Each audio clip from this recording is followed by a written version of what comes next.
호세아 1장 1절부터 11절 말씀 같이 합니다. 우시아와 요담과 아하스와 히스기야가 이어 유다 왕이 된 시대, 곧 요아스의 아들 여로보암이 이스라엘 왕이 된 시대에 부엘의 아들 호세아에게 임한 여호와의 말씀이라. 여호와께서 비로소 호세아로 말씀하시니라. 여호와께서 호세아에게 이르시되 너는 가서 음란한 아내를 취하여 음란한 자식들을 낳으라.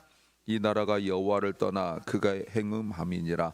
이에 저가 가서 디블라임의 딸 고멜을 취하였더니 저가 잉태하여 아들을 낳음에 여호와께서 호세아에게 이르시되 그 이름을 이스르엘이라 하라. 조무에 내가 이스라엘의 피를 예후의 집에 갚으며 이스라엘 족속의 나라를 패할 것임이니라. 그날에 내가 이스라엘 골짜기에서 이스라엘의 활을 꺾으리라 하시니라. 고멜이 또 잉태하여 딸을 낳음에 여호와께서 호세아에게 이르시되 그름을 노루아라 하라. 내가 다시는 이스라엘 족속을 긍휼히 여겨서 사하지 않을 것임이니라. 그러나 내가 유다 족속을 긍휼히 여겨 저희 하나님 여호와로 구원하겠고 활과 칼이나 전쟁이나 말과 마병으로 구원하지 아니하리라 하시니라. 고멜이 로루아마를 젖된 후에 또 잉태하여 아들을 낳음에 여호와께서 이르시되 그 이름을 로암미라 하라. 너희는 내 백성이 아니요 나는 너희 하나님이 되지 아니할 것임이니라. 그러나 이스라엘 자손의 수가 바닷가의 모래같이 되어서 측량할 수도 없고 셀 수도 없을 것이며 전에 저희에게 이르기를 너희는 내 백성이 아니라 한 그곳에서 저희에게 이르기를 너희는 사신 하나님의 자녀라 할 것이라. 이에 유다 자손과 이스라엘 자손이 함께 모여 한 두목을 세우고 그 땅에서부터 올라오리니 이스라엘의 날이 클 것이미로다. 아멘. 호세아 성경은 호세아가 지었습니다. 오늘 호세아서를 읽어보면 보편적으로 나오는 선지자에 대한 내용들이 있는데 호세아는 없습니다. 다만 아버지 이름만 나올 뿐입니다. 어떤 과정으로 선지자가 되었는지에 대한 내용은 거의 없습니다. 16명의 선지자가 선지서를 썼는데 그런데 북이스라엘 선지자는 유일하게 호세아만 선지서를 기록했습니다. 이때 당시의 배경이 1절에 나와 있는데요. 북이스라엘 여로보암 2세 때 주전 8세기 후반부입니다. 이때 몇 가지 특징이 있는데 북이스라엘이 여로보암에 의하여 세워지고 난 이후에 가장 강력하고 가장 경제적으로 흥왕할 때입니다. 근데 이때가 국제 정서로 보면 그 전까지 강력했던 아람이 힘을 잃어버리고 그동안 힘을 잃어버렸던 아수르가 갑자기 다시 힘을 얻는 이 국제 정세에 큰 변화가 있어서 이때 아수르가 자기들 원래 힘이 있었는데 아람 때문에 힘을 잃었다가 다시 힘을 얻게 되어지니까 자기들을 따르다가 배신한 나라들을 점령해 나가던 그때예요. 그리고 호세아서가 기록되고 난 이후에 불과 몇십 년 되지 않아서 아수르에 의하여 BC 722년 주전 722년에 아수르에 의하여 멸망당하고 많은 그런 상황에 빠지고 맙니다. 이때 북이스라엘에서는 선지자가 아모스와 호세아가 활동하던 시기이고 남유다에서는 이사야와 미가가 선지자로 활동하던 때라고 말할 수 있습니다. 하나님의 말씀을 듣지 않고 회개하지 않다가 이렇게 하나님의 말씀에 순종하지 않고 결국은 북이스라엘이 멸망하는 것을 볼 수 있습니다. 호세아서는 크게 전체 14장인데요. 크게 세 부분으로 나누게 되어져서 1장부터 3장까지 4장부터 11장까지 그리고 결론 부분에 12장부터 14장까지 이렇게 단락이 나누어집니다. 전체 주제를 본다면 지금 경제적으로 굉장히 흥왕하고 잘 될 때예요. 물가도 잡히고 뭐든지 하여튼 모든 사람들이 다 잘 될 때예요. 사업도 잘 되고 뭐 풍요롭고 이런 때예요. 그런데 우상 숭배의 아주 최고점을 찍던 바로 그때 우리가 열왕기 하를 통하여 묵상한 적이 있습니다. 그래서 하나님을 엉터리로 섬기면서 또 우상을 더 잘 섬기는 혼합 숭배 사상이 있던 때입니다. 그런데 북이스라엘이 망하는 것을 왜 망하냐면 그 단 한 가지 이유인데 이제 곧 나오겠지만 호세아의 주제이기도 하고요. 여호와를 아는 지식이 없었기 때문이다 이렇게 말합니다. 하나님을 안 섬겨서 멸망하는 것이 아니에요. 하나님을 아는 지식이 없어서 멸망하는 거예요. 그러니까 습관적으로 하나님을 섬기고 예배하지만 성경 공부 이런 거 안 했다 이 말입니다.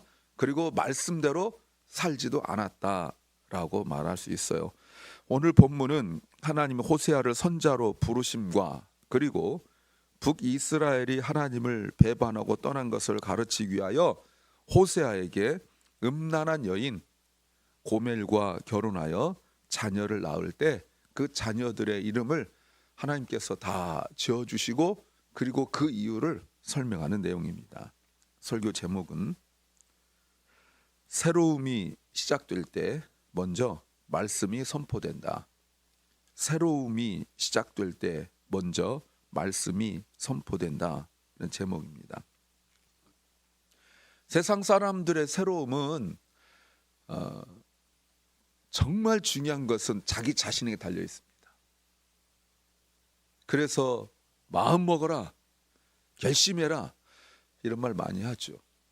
그리고 자기 자신을 이겨야 된다 이런 말 많이 합니다. 특히 우리 한국 사람들은 유교 문화에 그리고 불교 문화에 그리고 무당의 그 문화에 젖어 있기 때문에 그것이 기독교로 돌아가지고 이제는 은혜가 아니라 모든 것을 행위로 하려고 하는 것이 있어요. 그래서 신앙생활을 하면서도 계속 뭔가 결심하길 원하고 결심한 대로 하려고 하는, 그래서 하나님의 뜻을 따르고 하나님 말씀을 알고 하는 것이 우선이 아니라 자기 마음을 결심해야 된다라고 착각할 때가 많아요. 그래서 왜 못해요? 결심하지 않았기 때문에. 왜 하려고 해요? 결심했기 때문에.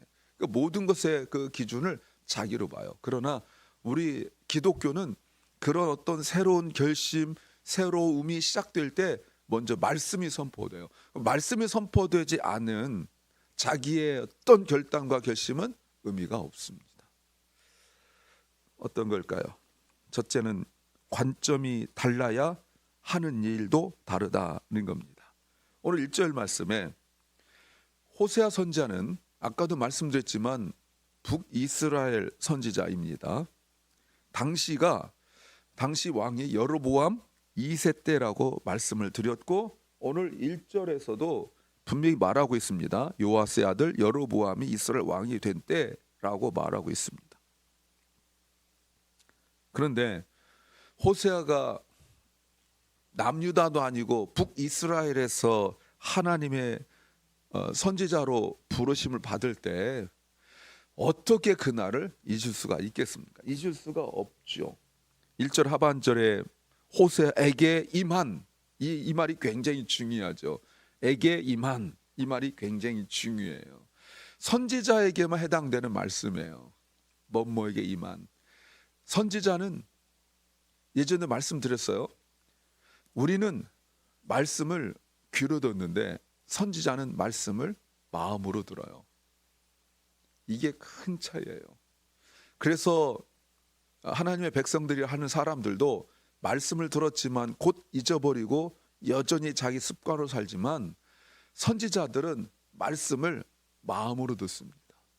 그래서 영어로 말하면 to 개념이 아니고 into 개념이에요. 그게 바로 에게예요. 뭐뭐에게 임한 이 말씀이에요. 어마어마한 말씀이에요.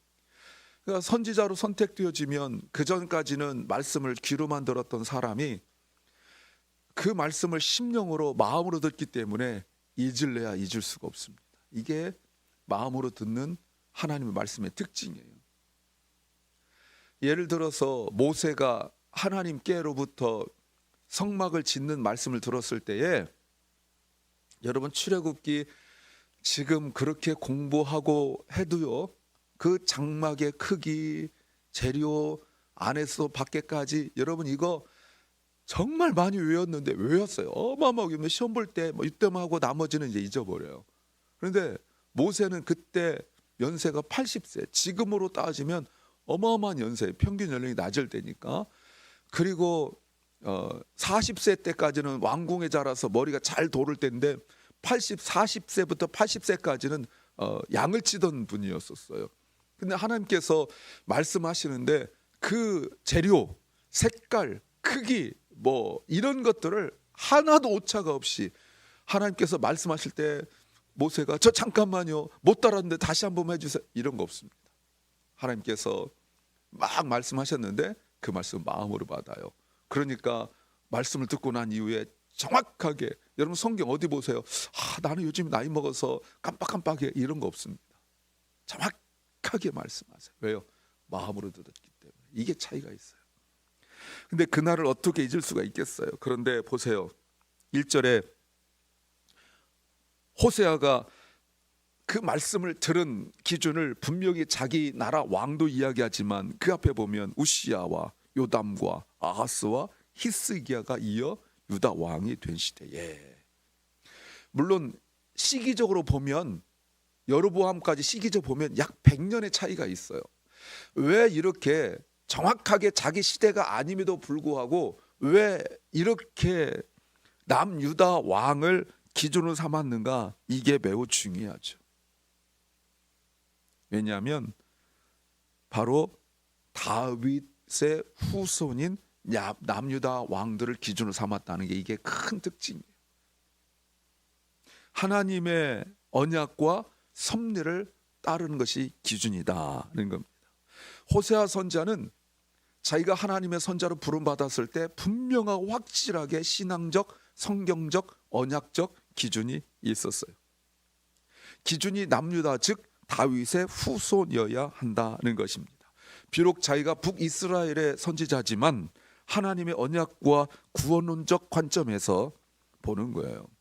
우리가 마치 이 세상에 살고 있지만 우리의 기준이 분명히 성경이어야 되는 것처럼 말이죠. 보세요. 세상을 보는 관점도 다르고 나 자신에게 일어난 일도 관점이 달라요.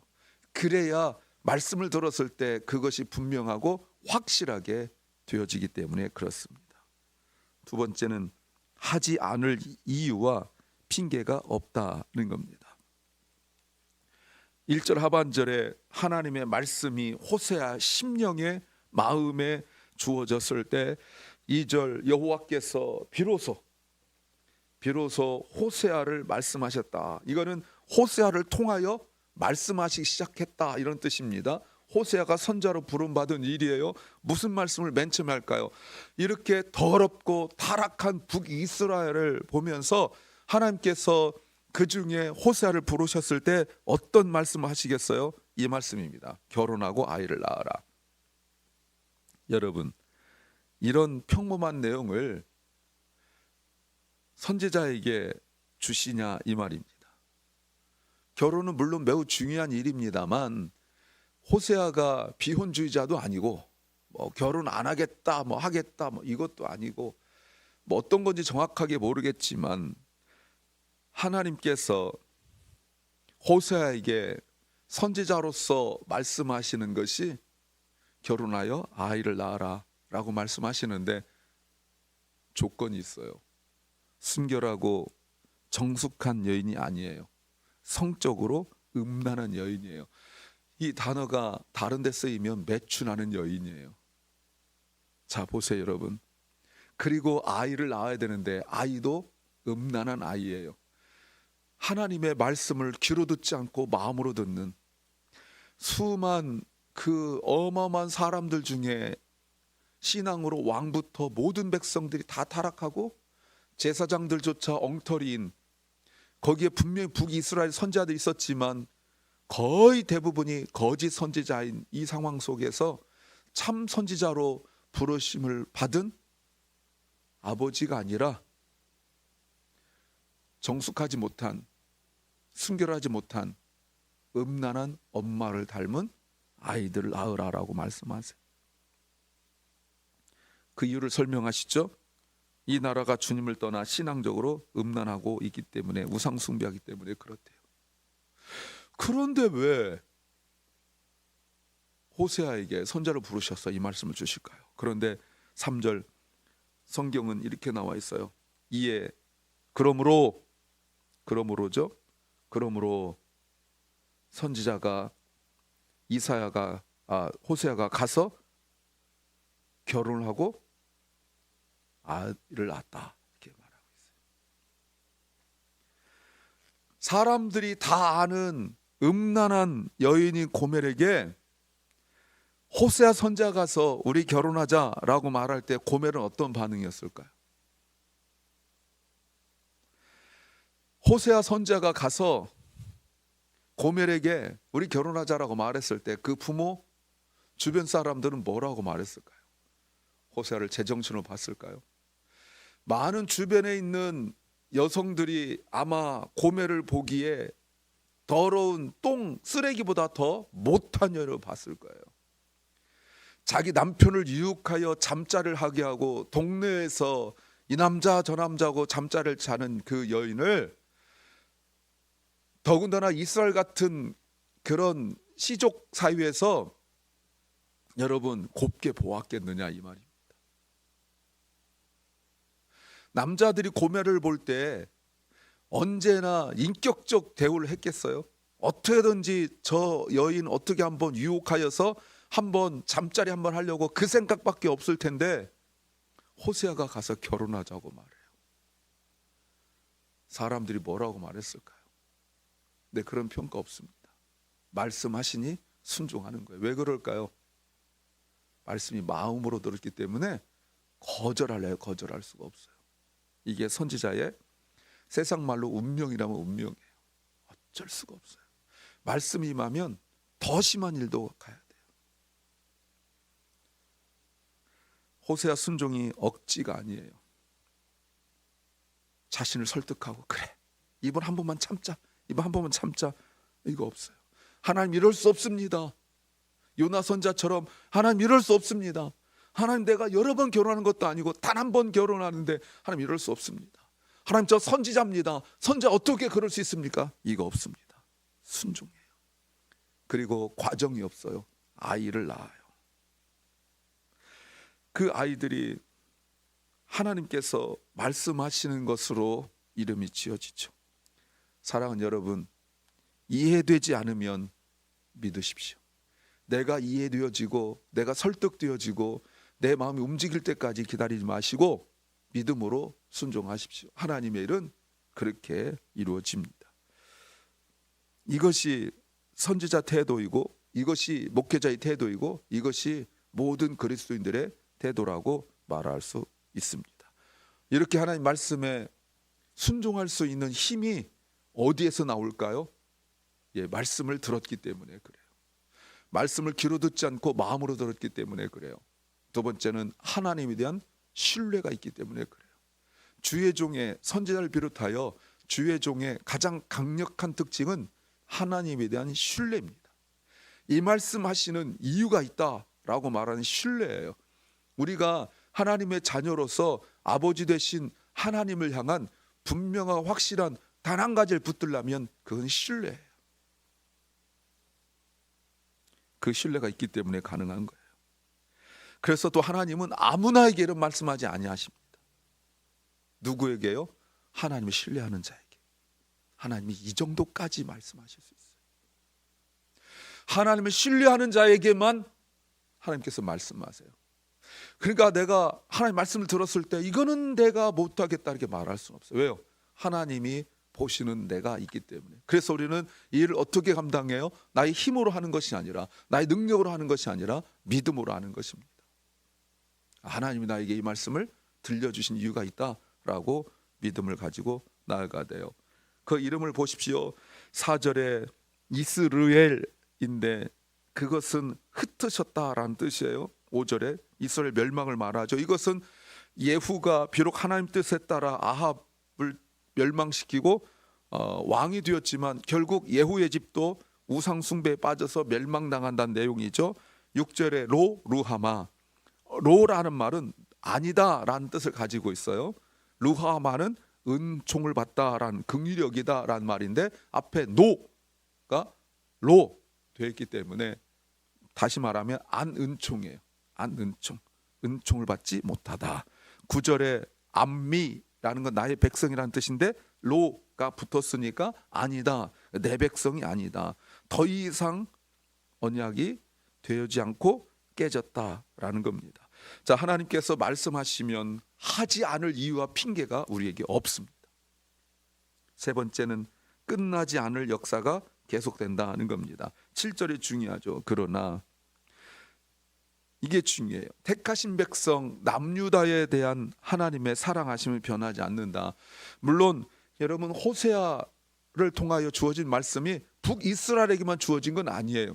나중에 보시면 남유다에 대한 심판도 말씀하십니다. 이렇게 하나님께서 말씀을 선포하셨는데 남유다 듣지 않습니다. 북이스라엘 멸망당한 걸 보고도 남유다는 남의 일로 생각했습니다. 결국은 멸망당할 거예요. 그러나 하나님은 이들이 멸망당하고 난 이유를 말씀하시는 것입니다. 또 그것만 있는 것은 아니에요. 10절 11절에 분명히 북이스라엘은 멸망당합니다. 그런데 하나님께서 주시는 약속은 무엇입니까? 어떤 단어들을 말씀하십니까? 풍성함이라는 단어를 말씀하십니다. 바다에 모래같이 많은 사람들, 회복을 말씀하십니다. 넘어진 곳에서 다시 일어서게 할 것이다 라고 말씀하세요. 연합과 일치를 말씀하십니다. 한 지도자를 세울 거라고 말씀하십니다. 여러분, 이것은 역사적으로 이루어지지 않았습니다. 이것은 오직 복음 안에서만 이루어진 말씀이에요. 그래서 12절에 이스라엘이란 말은 앞에서 나와 있는 4절의 이스라엘과 단어는 같지만 의미는 달라요. 4절의 이스라엘은 하나님께서 북이스라엘을 멸망시키겠다, 예후의 집을 멸망시키겠다라는 의미를 가지고 있지만 12절의 이스라엘은 하나님께서 뿌리신다라는 거예요. 그러니까 이스라엘 말 자체가 흩어버려, 스케러, 흩어버린다라는 뜻을 가지고 있지만 앞에서는 멸망당하여 백성들이 흩어지는 말이고, 그리고 12절에서는 하나님께서 하나님의 백성들을 씨앗처럼 곳곳에 뿌리신다라고 말씀하고 있는 거예요. 지금 북이스라엘은 매우 신앙적으로 어려운 상태예요. 경제적으로는 잘 살고 있지만 말이죠. 그런데 하나님께서 호세아 선지자를 통하여 그들이 돌아오기를 원하십니다. 새로워지길 원하세요. 말씀이 이미 선포되어졌으면 새로움은 시작된 것입니다. 내가 결단이 아니고 결심이 아니고 말씀을 주의하여 잘 들으십시오. 손해나는 것 같고 나와 별로 상관이 없는 것 같지만 그 일로 하나님은 새로움을 이미 시작하셨습니다. 기도합니다. 주님, 말씀이 선포되어지면 하나님의 새로움은 이미 시작된 것을 믿습니다. 말씀을 듣고 하나님 말씀에 신뢰하게 하옵소서. 사랑 결란과 우리 자녀들이 하나님의 말씀을 듣게 하옵소서. 그들의 인생에 하나님의 새로움이 이미 시작된 줄로 믿습니다. 병중에 있는 연약한 성도들, 몸과 마음이 연약한 성도들, 말씀을 듣게 하시고 그 말씀이 들려져서 그들의 연약한 육신이, 연약한 심령이 치유되고 회복되게 하여 주시옵소서. 오늘도 말씀을 진실하게 정직하게 읽고 묵상하게 하옵소서. 오늘 하루가 주님이 나를 향하신 그 하나님의 뜻에 순종하며 겸손하며 온유하며 더욱 하나님을 신뢰하는 하루가 되게 하옵소서. 예수님 이름으로 기도하옵나이다. 아멘. 하늘에 계신 우리 아버지여, 이름이 거룩히 여김을 받으시오며 나라 임하옵시며 뜻이 하늘에서 이룬 것 같이 땅에서도 이루어지이다. 오늘날 우리에게 일용할 양식을 주옵시고 우리가 우리에게 죄 지은 자를 사하여 준 것 같이 우리 죄를 사하여 주옵시고 우리를 시험에 들게 하지 마옵시고 다만 악에서 구하옵소서. 대개 나라와 권세와 영광이 아버지께 영원히 싸움나이다. 아멘.